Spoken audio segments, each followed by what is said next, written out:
How are we doing, everyone?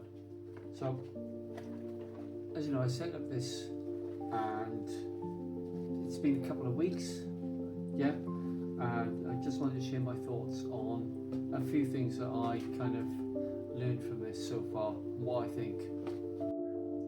Right, so just in case you're wondering what's going on here, this is the kit, and as you can see, there is the gel, and I have topped this up once.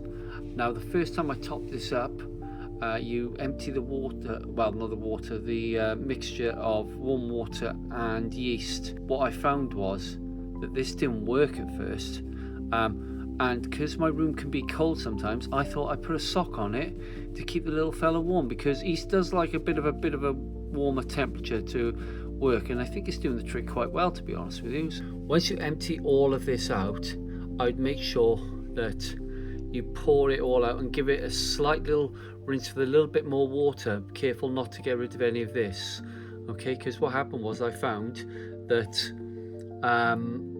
my second batch didn't work properly, and I don't know whether it's because it still had a thin bit of layer of all the crap that it was eating away first of all. When I did this as well, the CO2 wasn't coming out of the tube, so what I had to do was I had to give it a gentle squeeze like that, because I think it had a bit of an airlock. Right, as you can see, the CO2 is working really well, and it's got this bubble counter.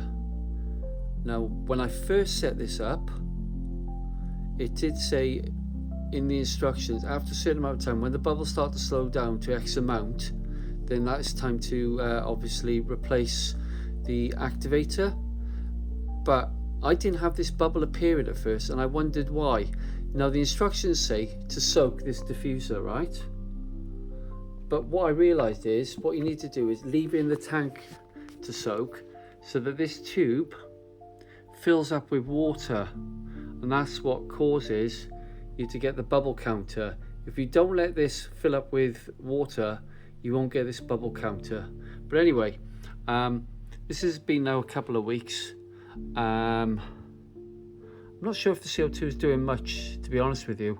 A lot of my hair grass has melted, and I'm not sure whether that's the lights or not, but we'll see how it goes. But anyway, as a starter kit, I think it's quite a good product so far anyway.